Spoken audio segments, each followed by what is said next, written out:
Hello and welcome back to my channel. Today I'm going to tell you about Karl, also spelled with a C-A-R-L.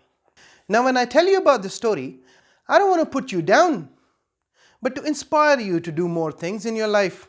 One such person who's done a lot in his life is Karl.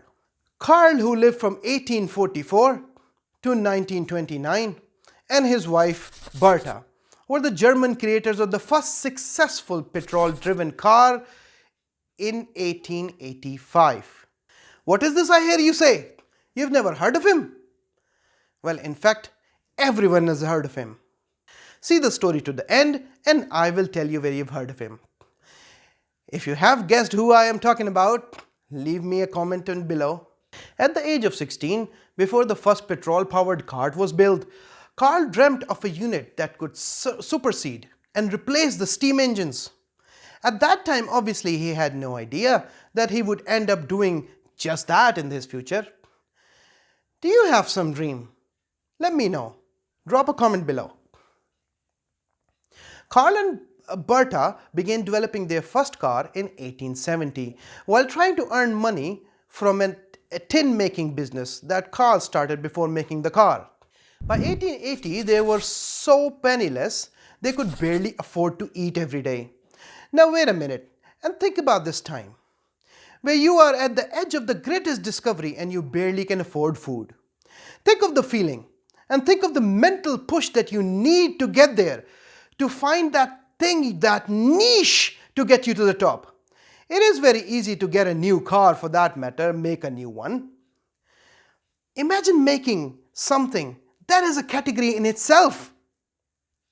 Fun fact, car is actually a very old word, first appearing in English around 1300. The root of car is the Latin carus, meaning the two-wheeled wagon, but the Latin word itself has Celtic roots, and car arrived in English by the roundabout route through Old French and Anglo-Norman. The Benz tricycle was the world's first successful petrol-driven car. Now you know where I'm going with this, don't you?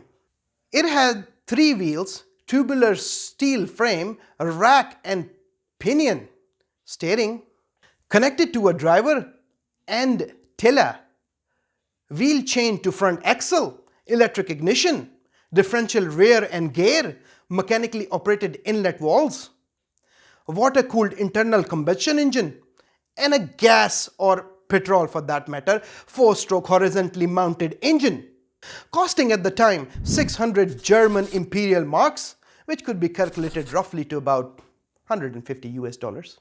Karl Benz, yes, Karl Benz, this is his name, tested the car around the streets of his hometown Mannheim after dark to avoid scaring people. Bertha Benz recharged the car's batteries after each trip by pedaling a dynamo attached to her sewing machine. Bertha Benz secretly made the first long 100-kilometer journey in the car without Karl knowing. On the journey to her home in Pforzheim, she had to clear the fuel lines with a hairpin and use her garters to cure an electric short. The Benz caused a stir when shown at the Paris World Fair in 1889, backed by F. von Fischer and Julian Ganz. Benz began making his car for sale in 1889, the first car ever made for sale. By 1900, Benz was making over 600 cars a year. You see, what I want you to take from this is, come tough time or good time, stay firm in your commitment.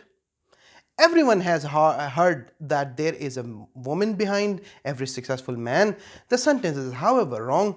The wife is your partner, helps to take out of you your God-given talent. However, this is true that the woman makes or breaks a man.